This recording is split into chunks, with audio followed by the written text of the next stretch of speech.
Saudara-saudara, orang yang mendua hati tidak akan pernah tenang dalam hidupnya. Seorang perempuan umur 29 tahun belum menikah, ada dua laki-laki suka dengan dia, yang harus dia lakukan adalah ambil keputusan. Bukan tiap malam dia hanya bilang, oh itu lama-lama tidak jadi. Ibu-ibu, kalau suami banding ibu-ibu dengan ibu-ibu lain mau? Sebentar pulang dari sini, suami bilang, "Ma, kenapa mama tidak sama dengan ibu di sebelah?" Pasti ibu bilang, "Lu pindah ke sebelah kan?"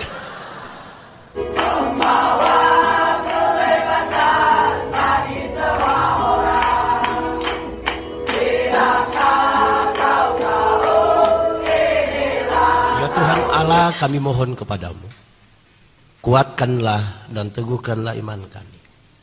Supaya waktu di mana kami belajar firman Tuhan, biarlah ini menjadi waktu paling baik bagi kami. Kami berdoa, Tuhan jauhkan semua penggoda pencobaan. Biar di dalam damai-Mu kami belajar firman Tuhan. Terima kasih banyak Tuhan. Kami rindu pada firman-Mu. Berfirmanlah bagi kami Tuhan. Di dalam nama Yesus, firman yang hidup itu kami berdoa. Amin. Untuk mendengarkan firman Tuhan yang dibacakan dari Alkitab. Pembacaan Alkitab hari ini terambil dari 1 Korintus 3 ayat 1 sampai dengan 9. Kami menggunakan Alkitab terjemahan baru kedua. 1 Korintus 3 ayat 1 sampai dengan 9 yang menyatakan, Saudara-saudara, pada waktu itu aku tidak dapat berbicara dengan kamu seperti dengan manusia rohani, tetapi hanya dengan manusia duniawi yang belum dewasa dalam Kristus.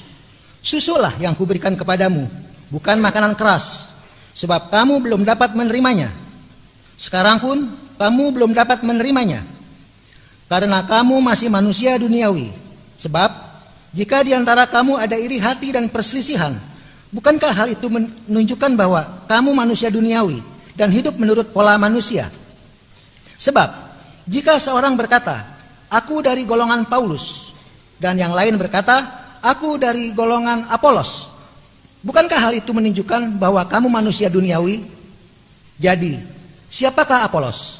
Siapakah Paulus? Pelayan-pelayan yang olehnya kamu menjadi percaya, masing-masing menurut tugas yang diberikan Tuhan kepadanya. Aku menanam, Apolos menyiram, tetapi Allah yang menumbuhkan. Karena itu yang penting bukanlah yang menanam atau yang menyiram, melainkan Allah yang menumbuhkan. Baik yang menanam maupun yang menyiram sama pentingnya, dan masing-masing akan menerima upahnya sesuai dengan pekerjaannya sendiri. Sebab kami adalah kawan sekerja untuk Allah. Kamu adalah ladang Allah, bangunan Allah. Demikianlah pembacaan Alkitab. Hendaklah firman Tuhan dengan segala kekayaannya diam di dalam hatimu, dan ucaplah syukur kepada Allah. Silakan duduk. Bapak Ibu, saudara-saudara, shalom. Tema kita hari ini adalah semangat gotong royong. Diharapkan setelah dengar pemberitaan firman hari ini, saudara-saudara sudah semangat untuk gotong royong. Paulus mendapat kabar dari keluarga Chloe. Jemaat hampir pecah. Jemaat sudah mau pecah ini. Karena dua alasan yang menarik. Satu, jemaat lagi sibuk membanding-bandingkan pelayan. Separuh bilang, pelayan yang baik itu harus seperti Paulus. Satu kali berkhotbah 2.000 sampai 3.000 orang bertobat, itu dulu baru pelayan. Separuh bilang tidak.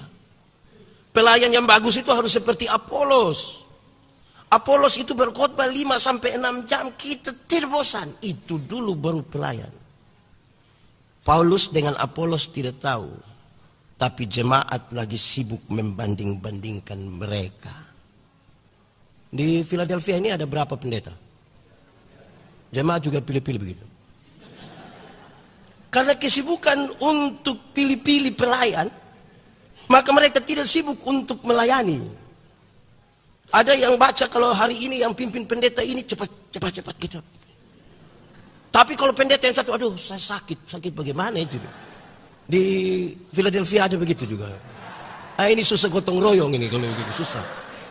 Bayangkan saudara-saudara, jemaat ini mengelompokkan diri pada kelompok-kelompok ini. Kapan kita mau kerjasama?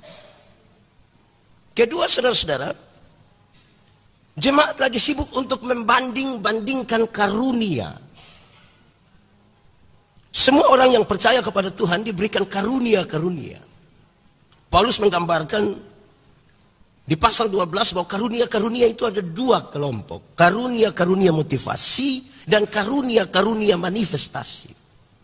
Karunia motivasi itu seperti mengajar, berkhotbah, menyanyi, mendampingi orang. Itu motivasi.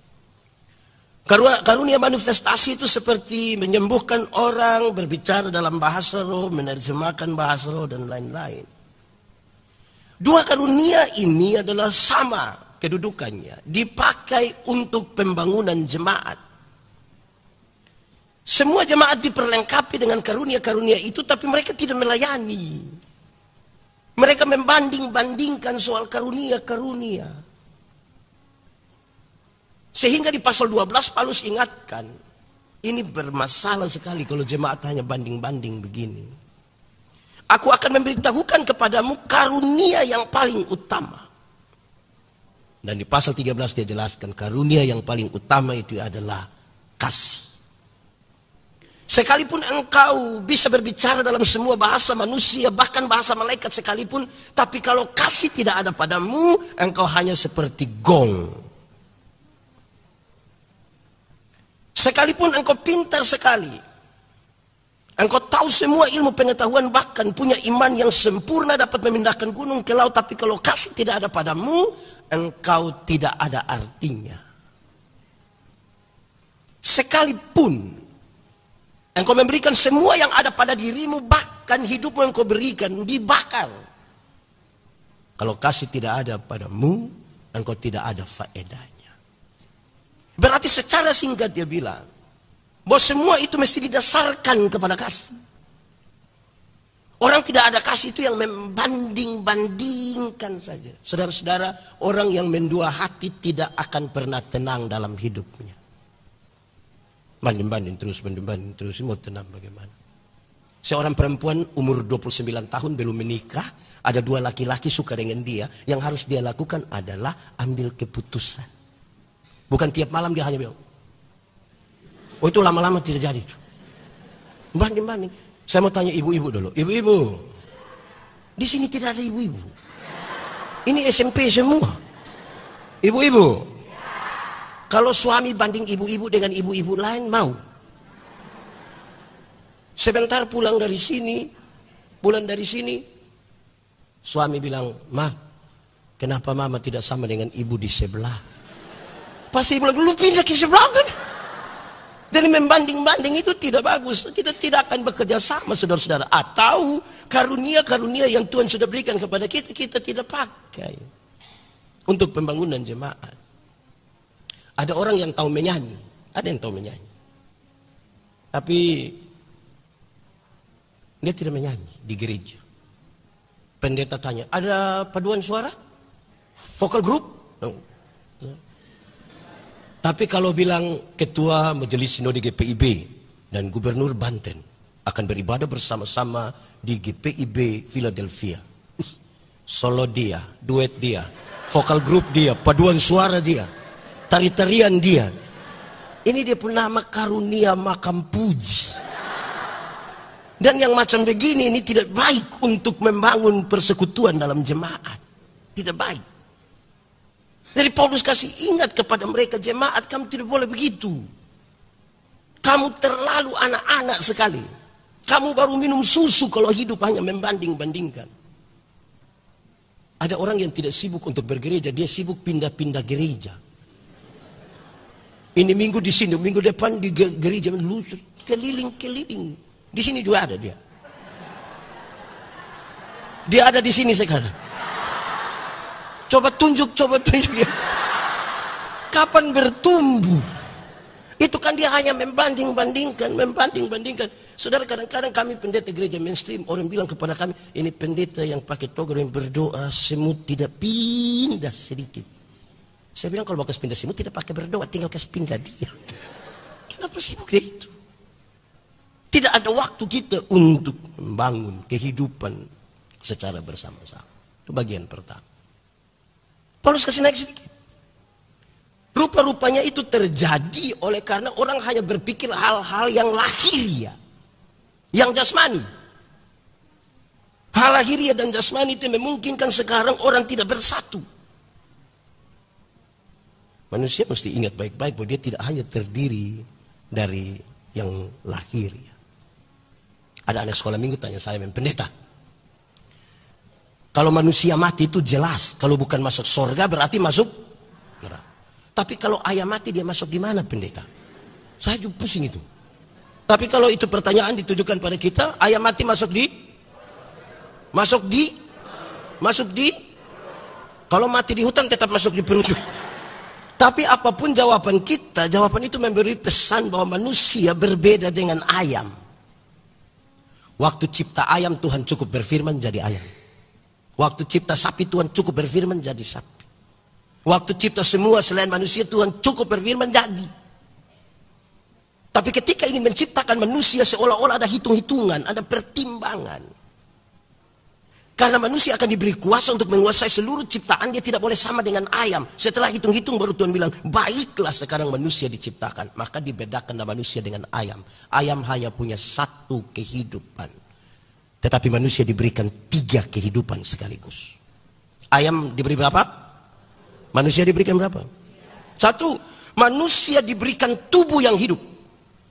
Tubuh manusia ini hidup semua. Dari ujung kaki sampai ujung kepala hidup semua. 10 tahun lalu kita punya berat badan hanya 37. Sekarang 73. Kenapa? Karena tubuh kita hidup. Waktu itu kita pakai celana nomor 27 tidak ada masalah. Karena perut rata saja kan. Sekarang perut macam ada 3. Satu di sini, satu lagi. Itu karena tubuh kita hidup. Pendeta ya baru cukur kumis kemarin dia tumbuh sembarang saja sekarang. Kenapa? Karena tubuh hidup. Ibu-ibu, nona-nona baru cabut gambar bagus-bagus. Harapan jangan tumbuh kan? Tapi dia tumbuh atau tidak? Karena tubuh kita hidup. Tapi itu belum bisa kita bilang kita lebih hebat dari ayam. Karena ayam juga bertumbuh. Kedua, ini tidak ada di ayam. Ini yang jadi sorotan Paulus. Manusia diberikan jiwa yang hidup. Jiwa itu apa? Manusia diberikan akal dan perasaan. Perjumpaan antara akal dan perasaan itu membentuk karakter manusia. Ayam itu ada otak, tapi tidak pakai otak. Makanya tidak ada sekolah ayam. Atau di Jakarta ada sekolah ayam. Ayam itu ada hati. Ayam ada hati kok tidak? Dia punya nama? Hati ayam. Tapi ayam tidak pakai perasaan. Makanya ayam tidak cemburu kan? Di sini ada yang biasa cemburu. Nah kan dia bukan ayam. Hati ini aja itu. Saudara lihat. Perjumpaan yang berimbang antara akal dan perasaan itu membentuk karakter. Kalau dia tidak berimbang jadi masalah. Puncak dari perjumpaan yang tidak berimbang, jiwa yang bermasalah. Di sini. Itu Kain tega sekali membunuh adiknya Habel. Akal dan perasaan sudah tidak lagi berimbang. Dia tidak peduli saudara kandung, dia tidak peduli siapapun. Karena dia lebih memperhitungkan apa yang dia mau. Dan ini Paulus bilang, kamu tidak pikir yang ini, kamu hanya pikir hal yang lahiriah. Ketiga, manusia diberi roh yang hidup. Roh itu apa? Roh itu menghubungkan manusia dengan Tuhan Allah. Roh itu membuat manusia gelisah kalau dia tidak berdoa. Roh itu mendorong manusia untuk mencari Tuhan. Kesatuan dengan Tuhan. Terpisah dengan Tuhan berarti kita mati. Saya melayani di Sabu, Pulau Selatan di NTT. Saya tanya anak sekolah minggu, apa beda orang hidup dan orang mati? Dorang jawab banyak, tapi 3 diantaranya menarik. 1, orang hidup itu bisa ke gereja pendeta, tapi orang mati tidak bisa ke gereja. Betul? Memang betul. Sampai yang dia mati hari Minggu kita belum kubur, terus dia bilang, tolong bawa saya ke gereja pertama. Terus saya bilang, hei anak-anak, kamu bicara yang benar. Kenapa pendeta? Jadi kamu mau bilang kamu punya papa mama yang malas gereja itu dorang semua mati. Karena yang bisa pergi gereja yang hidup. Pendeta-pendeta ini kalau mau pemakaman orang mati, dorang bilang begini, kita akan memakamkan jenazah ini. Sambil percaya pada kata-kata Tuhan Yesus. Tuhan Yesus berkata, aku akulah kebangkitan dan hidup. Barang siapa percaya kepadaku, dia akan hidup sekalipun dia sudah. Siapa percaya Tuhan, siapa tinggal di dalam Tuhan, dia akan hidup sekalipun dia sudah mati. Tapi siapa yang di luar Tuhan, yang tidak percaya Tuhan, sekalipun dia ada hidup-hidup, sesungguhnya dia sudah mati. Di Philadelphia ini hidup semua. Ini hari kan hari ulang tahun PKB kan? Ini PKB hidup-hidup semua. Rajin-rajin gereja semua.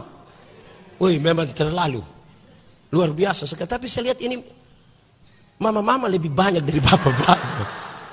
Ini mungkin mama-mama janda semua mungkin. Yang hidup itu pergi. Ada suami ini yang waktu masih bujang dulu, masih pacaran, rajin sekali jemput dia punya pacar, datang gereja. Bagus sekali. Setelah menikah, dia tidak ke gereja lagi. Pendeta tanya, Pak, kenapa kasih tinggal ibu pergi ke gereja sendiri? Terus dia jawab, pendeta, waktu pendeta kasih nikah saya dan ibu, kami dua telah menjadi satu.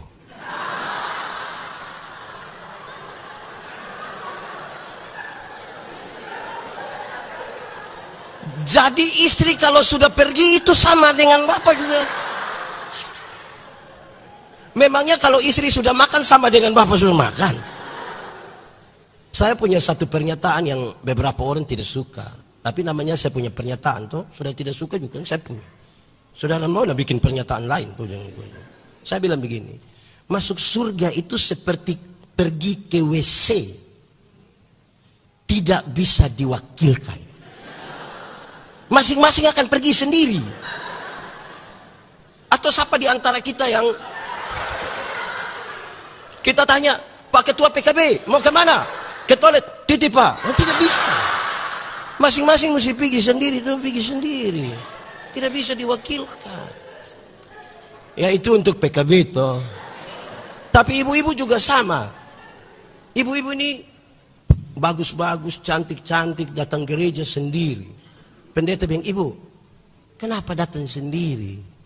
Mana suami? Terus ibu bilang, tahu sendiri. Sudah tahu suami begini, kenapa ambil resiko? Resiko itu berat sekali itu. Ya saudara-saudara, memang itu serius. Kita hidup tapi terputus hubungan dengan Tuhan. Nah kalau terputus hubungan dengan Tuhan mau bagaimana? Nanti di bagian akhir kita bicara tentang gotong royong. Kedua, anak sekolah minggu bilang begini, pendeta, orang hidup itu bisa makan, tapi orang mati tidak bisa makan. Betul? Memang betul. Tidak ada orang yang sudah mati 3 hari kita belum kubur terus dia bilang, tolong bubur Manado. Tidak bisa. Tapi saudara tahu, banyak dari kita ini kan perantau-perantau toh. Orang tua ada hidup di NTT, ada yang di Batak, ada di Manado, ada di Toraja, ada di Ambon. Tapi tidak pernah kita kirim makanan. Tidak pernah telepon. Tapi pas orang tua mati dia telepon, jangan kubur dulu sebelum saya sampai di sana. Mau kasih takut siapa? Di sini ada yang begitu. Ada juga. Orang mana dia? Jangan masuk di situ. Supaya kita pergi. Ini orang tua hidup kita tidak pernah kirim makanan, beras atau gula atau bimuli atau apa. Orang tua mati kita bawa babi besar. Itu juga utang. Buat apa di sana? Ketiga, anak sekolah minggu yang begini, pendeta. Orang hidup itu bisa bicara. Tapi orang mati tidak bisa bicara. Betul? Memang betul. Tidak ada orang mati bisa bicara. Kalau orang mati bisa bicara, pasti waktu dia mati kita kasih mandi, mau ganti, kasih pakai jas. Pasti kita buka-buka dia punya pakaian begini, tiba-tiba dia bilang, tapi kan dia tidak bisa bicara. Lihat toh? Saudara, tapi banyak jemaat bilang ke saya begini, pendeta, ya, tadi malam nenek ada datang, oma ada datang tadi malam. Saya tanya, siapa Bu Oma? Kita Bu Oma. Oma tinggal di mana? Waktu itu tinggal di sini. Sekarang Oma sudah mati. Orang mati bisa omong atau tidak? Bisa atau tidak? Bisa atau tidak? Nah, yang tadi malam datang itu siapa punya Oma? Baru kita tanya, Oma datang kasih tahu apa? Oma datang kasih tahu nomor togel. Oma tukang judi begini juga kita percaya. Repot itu. Nah, saudara-saudara, betapa pentingnya itu tubuh, itu jiwa, itu roh. Jangan hanya perhatikan yang lahiriah. Nanti kita sibuk dan banding-bandingkan. Nanti orang jadi sombong. Tidak bisa untuk hal itu, saudara. Nah, Paulus kemudian menegaskan hal lain lagi di dalamnya. Dia kasih tahu kepada jemaat. Jemaat. Oleh karena hal yang sangat lahiriah itu, tantangan kita adalah nanti ada orang yang iri hati. Iri hati ialah lebih baik saya rugi asal Pak Ketua PKB rugi lebih banyak daripada saya untung tapi beliau untung lebih banyak. Maksudnya begini, ada dua orang menghadap Tuhan, dorang dua mau berdoa, tapi karena Tuhan tahu dorang dua itu sama-sama suka iri hati, Tuhan bilang, malaikat urus dorang dulu. Malaikat datang, malaikat bilang, kamu dua ini kan biasa iri hati. Jadi Tuhan bilang hanya satu yang berdoa, yang satu tidak usah berdoa. Tapi yang berdoa ini dia minta apa? Yang tidak berdoa akan dapat 2 kali lipat. Jadi kalau pakai tua berdoa minta motor 1, pendeta Yandi yang tidak berdoa dapat motor. Di antara kamu dua siapa berani berdoa? Oh, dua-dua tidak mau. Bahaya. Akhirnya karena harus berdoa, kami dua tarik undian siapa yang berdoa. Jadilah pendeta Yandi yang harus berdoa. Saya pikiran ini, kalau saya minta kaya pakai tua nanti lebih. Akhirnya setelah pikir-pikir saya berdoa, sudah Tuhan, kalau begitu kasih saya punya mata buta 1. Kalau saya punya mata buta 1, pakai tua buta berapa? Buta 1 rugi atau tidak? Rugi atau tidak? Tidak rugi, coba mari saya kasih pizza 1. Buta 1 rugi atau tidak? Tapi lebih senang lihat orang buta rugi, tapi lebih senang lihat orang rugi lebih banyak. Sebentar dia pulang dari sini, ada orang bawa motor hampir tabrak dia. Dia silih sedikit, lewat 20 meter itu orang jatuh. Brrr. Kita bilang apa? Mampus. Cek begini ternyata dia papa yang jatuh. Senang sekali lihat orang susah, dan susah sekali lihat orang. Di Philadelphia ada. Ada juga. Dia PKB.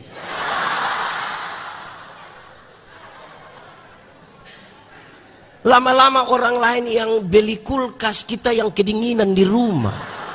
Lama-lama kita beku. Lama-lama orang lain yang beli motor, kita tidak bisa tidur. Kita bisa istri, tolong cek dulu. Cek apa? Tidak tahu dia kredit ke cash kah? Yang orang punya urusan tuh.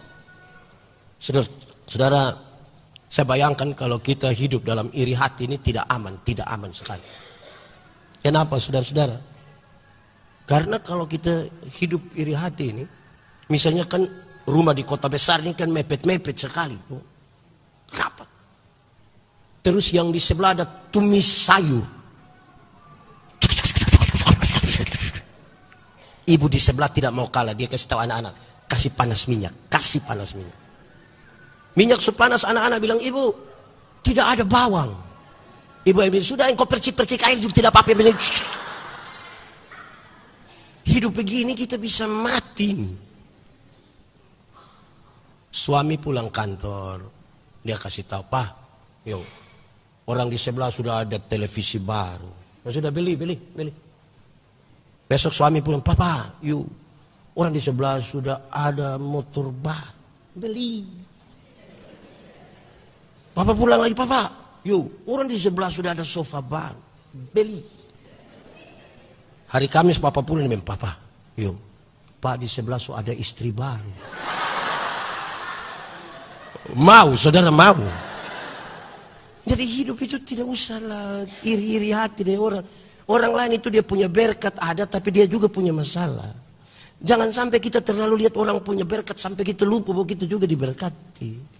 Jangan sampai kita terlalu lihat orang punya masalah sampai kita lupa bahwa kita juga bermasalah. Hidup itu tidak usah terlalu iri hati dengan orang. Di sini orang baik-baik semua. Tidak ada yang iri hati. Masuk surga saudara-saudara. Bagus itu. Iri hati itu tidak baik. Karena iri hati itu akan membuat orang jadi sombong nanti toh. Orang tanya saya, Pendeta Yandi, kenapa ada orang sombong? Saya bilang orang sombong itu karena dia suka lihat ke kiri dan ke kanan. Dia suka begini.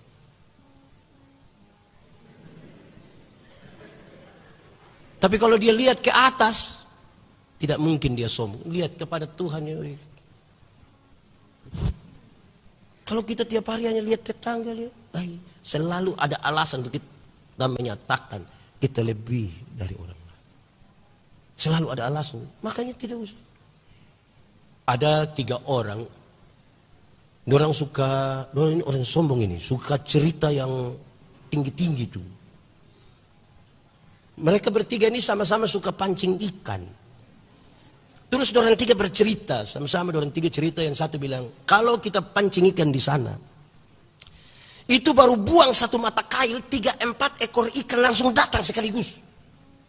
Yang satu bilang, itu kurang. Lalu, kalau kita pancing di sana, itu kita baru buang 1 mata kail, yang 3-4 ekor ikan tadi dia bawa, dia punya istri anak sekaligus. Yang satu bilang, kamu 2 punya itu kurang. Kurang bagaimana? Kalau kita pancing di sana, itu kita belum buang mata kail, belum buang. Itu ikan-ikan suka keluar bilang, om tolong pancing kita dulu. Saudara bayangkan 3 orang begini, kita kasih tinggal di konsistori 2 minggu. Pulang dong sudah baku bunuh di belakang. Kamu pasti baku bunuh. Jadi butuh sedikit rendah hati. Di gereja ini mau taruh orang sombong untuk apa? Rendah hati saja. Tidak usah. Biar Tuhan Allah yang menilai. Tidak usah kita yang menilai. Itu masalah pertama. Iri hati. Saya ini kadang-kadang heran, kadang-kadang kita bisa marah orang yang kita tidak kenal. Jengkel orang yang tidak ada hubungan dengan kita. Euro dan Copa kemarin, Messi dan Ronaldo yang main, kita yang gila di kampung. Saya tanya beberapa anak muda, ini Ronaldo kenal engkau? Tidak usah sibuk lah. Kita ini tidak ada waktu. Bayangkan kalau satu fans berat Ronaldo, 1 Messi, bisa suruh orang 2 gotong royong. Itu bisa baku bunuh itu. Tanpa kerendahan hati nanti kita iri hati. Keempat, dia kasih tahu, lebih dari itu kamu akan berselisih. Berselisih itu artinya tidak ada kemampuan untuk mengelola perbedaan. Berbeda itu tidak apa-apa. Kita dipanggil untuk menjadi satu, bukan dipanggil untuk menjadi seragam. Menjadi satu. Jadi mereka supaya jangan berselisih, mereka harus mengelola perbedaan. Ada satu waktu saya bilang, siapa tidak mencintai perbedaan tidak akan pantas hidup di dunia. Sebab fakta kosmis itu membuktikan bahwa segala yang di dunia ini berbeda. Ada panas, ada atas, ada kanan, ada laki-laki, ada. Itu kan beda-beda semua. Beda semua. Saya pernah kasih nikah satu pasang nikah yang laki-laki umur 64 tahun. Yang perempuan umur 20 tahun. Ngeri. Saya tahu jemaat yang datang itu, dorang bicara tentang beda usia yang signifikan itu. Bedanya berapa tahun? 44 tahun. Dalam khotbah saya bilang begini, dalam sebuah pernikahan, beda usia tidak penting. Yang lebih penting adalah mereka harus beda jenis kelamin. Itu lebih penting. Untuk apa sama-sama umur 30 tapi laki-laki semua? Pusing itu. Ini jemaat yang berbeda-beda. Ada yang timur, ada dari Manado, ada dari mana Ambon, ada dari Toraja, ada yang memang lahir besar di Jakarta. Kita kan beda-beda. Tidak apa-apa. Cara Tuhan berjumpa dengan seorang pendeta, beda Tuhan berjumpa seorang ibu rumah tangga, beda Tuhan berjumpa dengan seorang anak sekolah minggu, beda Tuhan berjumpa dengan seorang pemuda, beda-beda. Supaya ketika kita baku dapat dan bercerita tentang perjumpaan yang berbeda, kemudian kita sepakat, ternyata Tuhan itu terlalu luar biasa dalam perbedaan.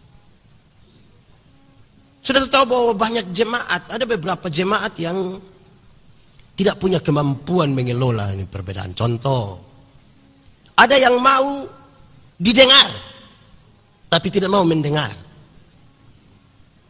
Dia omong orang harus dengar, tapi dia tidak mau dengar orang omong. Di Philadelphia ada begitu. Jangan tunjuk ya hati, jangan. Ada yang usulnya luar biasa. Usul luar biasa. Waktu kerja tidak datang. Ada juga. Ada yang dalam pertemuan itu dia hanya bertanya saja. Dia bertanya begitu rupa sampai dia jawab sendiri dia punya pertanyaan. Ada juga di sini. Ada dia. Itu fama apa dia? Ada orang dalam jemaat ini yang waktu ibadah dia tidak ada. Pas makan tiba-tiba. Saudara bayangkan latar belakang begini ini yang harus kita kelola dia menjadi sebuah persekutuan, kemudian mau bekerja sama. Kita mau kerja sama bagaimana? Coba saudara kasih tahu kita. Nanti sebentar di bagian kelima kita bicara itu. Tapi sekarang menjadi nyata bahwa kita berbeda-beda semua. Supaya kita kelola perbedaan itu menjadi berkat. Saya bilang, mengelola persekutuan yang berbeda-beda itu harus seperti makan kolak. Tahu kolak? Pernah makan kolak? Kolak terdiri dari apa? Ubi, pisang, gula, santan. Sudah jadi dia punya nama? Setelah jadi kolak kita makan pisang masih rasa pisang atau tidak? Masih. Tapi ada cita rasa baru yang ditambahkan sebagai bagian dari sebuah kebersamaan. Tidak ada upaya untuk saling menghilangkan, tidak ada. Bisa berkumpul semua di satu tempat yang bernama Pancika, Periuka, Tupperware-ka. Saya tetap Timur, saudara dengan suku saudara, tapi kita tidak usah saling menghilangkan satu yang lain. Toh. Atau siapa di antara kita yang dia mau makan kolak, dia pergi makan ubi di sana. Pindah makan pisang di sana. Pindah lagi dia minum santan di sana. Baru terakhir dia datang duduk di atas kompor di sini. Kan tidak mungkin. Tidak mungkin. Bisa bersama-sama. Jangan kelola persekutuan ini seperti minum kopi. Tahu kopi? Pernah minum kopi? Kopi terdiri dari apa? Kopi, gula, air. Sudah jadi dia punya nama? Lalu yang lain punya nama? Kopi ini terlalu egois. Kita semua tapi nama mesti dia. Kita semua nama mesti dia. Terlalu bikin diri inti. Itu kopi itu. Yang ini kita mesti mengelola supaya semua orang.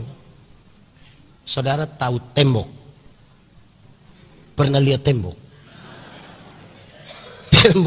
Tembok terdiri dari apa? Semen, pasir, batu, air, besi. Sudah jadi? Sudah jadi ini. Dia sudah licin-licin itu, pasir kelihatan. Karena pasir tidak kelihatan, kita sepakat kita garuk itu pasir kasih keluar. Boleh? Dalam sebuah kebersamaan, saudara mungkin tidak kelihatan, tapi bukan berarti saudara tidak penting dalam hidup. Dalam sebuah kebersamaan, saudara mungkin kelihatan karena badan besar. Tapi bukan berarti orang lain tidak penting dalam hidup. Kita semua ini penting. Saya bawa materi di satu acara kaum bapak di Bali dari gereja Batakaro. Saya bilang begini, kita butuh rendah hati sedikit. Bapak-bapak orang tua ini butuh rendah hati sedikit.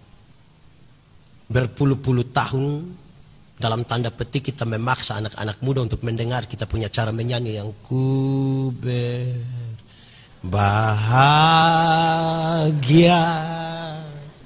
yakin teguh. Coba kita rendah hati sedikit untuk mendengar anak muda menyanyi, mengekspresikan dengan dompun cara, ku berbahagia, yakin teguh, Yesus abadi kepunyaanku, pom pom pom pom.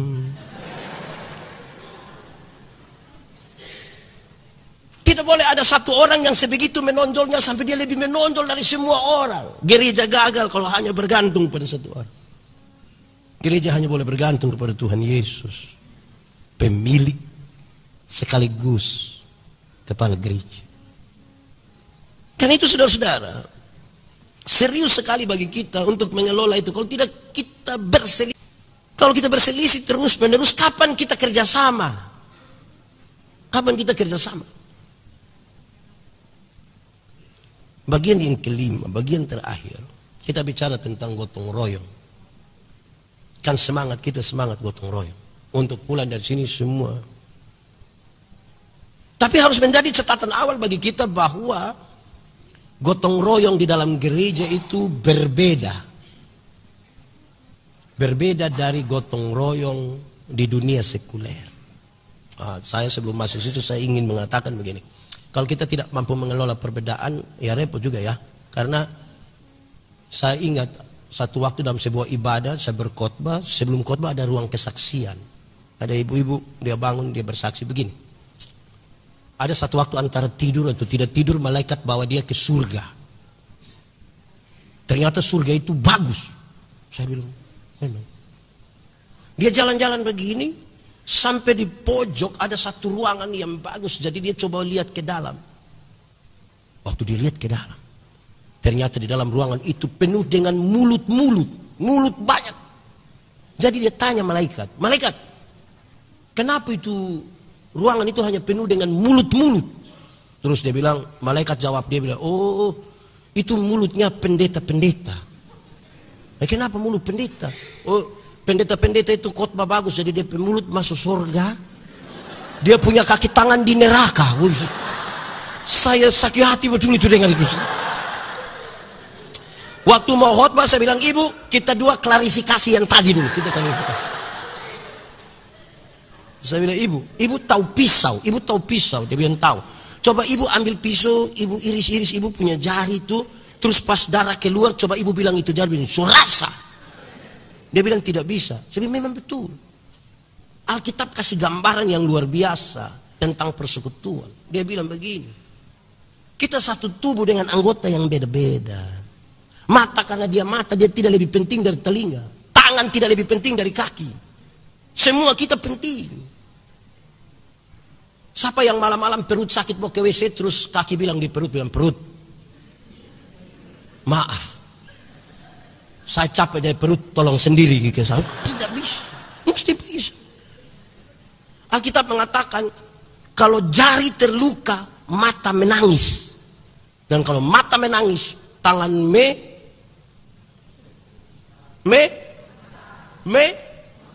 melap. Ya pokoknya saudara mengertilah. Yang penting saya juga pusing ngomong lah, tapi intinya saudara mengertilah. Tidak boleh ada satu yang sangat-sangat luar biasa. Alkitab bilang begini, bahkan bagian-bagian yang kita rasa dia terhina, itu yang perlu diperhatikan lebih. Ada pendeta satu mau pergi pelayanan, di situ dia bawa motor. Tiba-tiba dia punya motor, punya ban pecah. Aduh, ini mau pelayanan, bagaimana? Tapi 10 meter ke depan tuh ada tambal ban. Oh puji Tuhan, amin, haleluya. Dia antar ini motor, adek, tambal pendeta ban motor dulu ya. Ada pelayanan. Adek, cepat sedikit pendeta. Adek, sudah kau belum? Ini anak kerja cepat-cepat, terus dia sudah pendeta. Pendeta bayar, pendeta baru naik barang beberapa meter ke muka, pecah lagi. Pendeta balik bilang, kau kerja sembarang saja, kau tidak tahu orang ada tunggu saya di sana.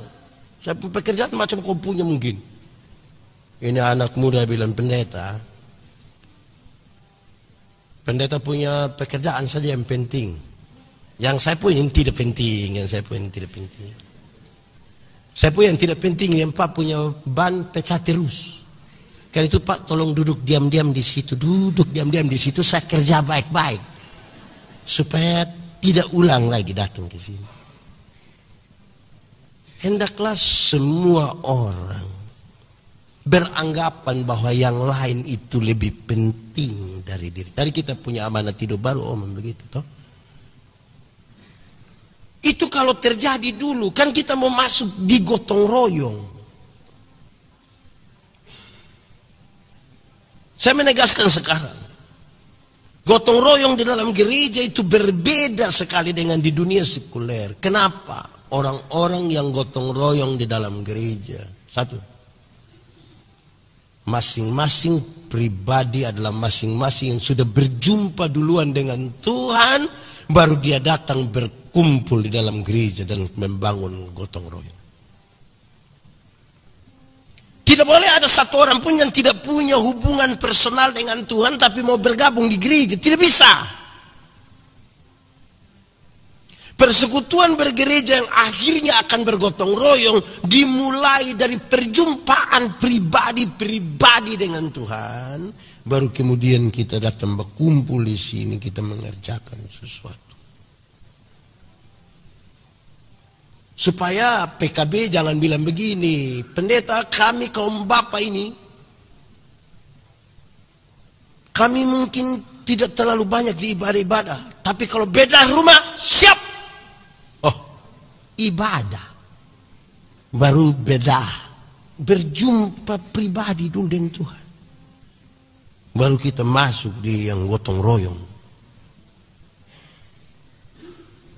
Kalau tidak, saudara-saudara, kita hanya mengerjakan seperti apa yang orang lain kerjakan tanpa ada sebuah dorongan. Kedua, gotong royong dalam gereja itu tidak untuk mencari popularitas atau keuntungan pribadi secara finansial atau lain-lain. Kita tidak boleh memanfaatkan itu gotong royong di gereja untuk kepentingan kita. Bahwa nanti kemudian ada keuntungan, misalnya kita pun catering yang dipakai, silakan. Itu kebijakan. Tapi jangan manfaatkan untuk itu. Gereja ini menjadi bagian di mana orang berbagi. Apa yang ada pada kita itu kita berbagi dengan orang lain. Saudara, saya membayangkan memang itu penting karena tidak ada orang hidup bagi dirinya sendiri. Sejak awal Tuhan sudah atur manusia ini makhluk sosial. Bergantung juga kepada orang lain. Saya suka bilang begini, kita semua ini ada nama. Kita semua ada nama, kok tidak? Kita punya nama ini sebenarnya untuk siapa ini? Untuk kita dan untuk orang lain. Sebab tidak ada orang memanggil namanya sendiri. Atau siapa di antara kita yang pada waktu mau makan dia panggil dia punya nama, Yandi, makan. Kan tidak. Kita punya nama ini supaya orang lain. Kita makan. Makan untuk siapa sebenarnya? Kita makan untuk kita dan juga untuk orang lain. Pendeta, bagaimana kita bisa makan untuk orang lain? Kami suami ini kalau istri sakit, terus kita bilang, mama makan sayang. Mama makan. Mulut pahit papa, mama makan. Dia tidak mau. Kalau sudah kehabisan bahan kami akan bilang, mama makan karena anak-anak masih kecil. Itu ibu langsung tambah. Kan dia tidak mau ini anak dong ada mama baru. Dia juga tidak mau. Dia mesti sehat. Dia mesti makan. Dia mesti urus itu anak-anak. Kalau dia mau makan pun juga untuk kepentingan orang lain. Kita ini pakai pakaian atau tidak? Pakai kan? Kita pakai pakaian ini untuk siapa sebenarnya? Untuk kita dan orang lain. Untuk kita itu ya supaya jangan dingin, atau mungkin kalau terlalu panas matahari tutup sedikit. Tapi untuk orang lain itu maksudnya begini. Kalau kita sendiri kan kita tidak pakai juga tidak apa-apa kan. Kita bisa kan kita sendiri. Makanya tagal ada orang lain itulah, maka kita mesti pakai. Supaya orang ketemu kita dia jangan kaget. Oh, kita punya hidup ini ada orang lain. Ada orang lain. Ini orang lain ini memungkinkan kita untuk belajar, untuk melakukan sesuatu, Tadi malam kami ibadah penyegaran iman di Batra Iman. Saya bilang begini, ada salah satu poin dari buah roh itu adalah sabar. Sabar itu ada dua. Satu sabar untuk sebuah situasi, tapi yang kedua ini poin yang saya bilang sini, sabar terhadap orang. Ada orang itu yang dia punya hidup terlalu menjengkelkan. Tapi Alkitab bilang sabar. Ada kaum bapak yang dia punya hidup itu terlalu menjengkelkan. Alkitab bilang ada suami itu yang terlalu menjengkel. Alkitab bilang ada istri yang terlalu sabar kok kita pelan-pelan. Ini ibu udah mau buru-buru.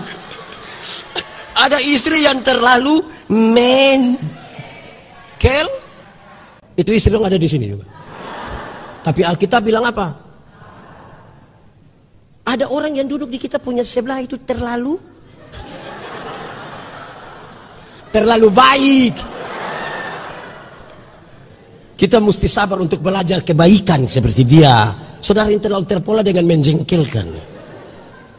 Ketiga, gotong royong itu pendasarannya pada kasih. Yang memungkinkan kita supaya kita melakukan itu bukan pencitraan toh, tapi kasih yang dari dalam kita. Kita mau gotong royong, kita sama-sama melakukan sesuatu. Saya bayangkan saudara-saudara, kalau itu terjadi kita boleh membangun apapun. Orang tua di kampung dulu bilang kepada kita, bilang begini, untuk apa kamu tidur satu tempat tidur yang sama tapi dengan mimpi-mimpi yang berbeda? Lebih baik kamu tidur tempat tidur yang berbeda tapi dengan mimpi-mimpi yang sama. Mantap toh. Tidur satu tempat tidur yang sama tapi mimpi-mimpi. Lebih baik tidur tempat tidur berbeda tapi mimpi-mimpi. Ini bicara tentang visi, cita-cita.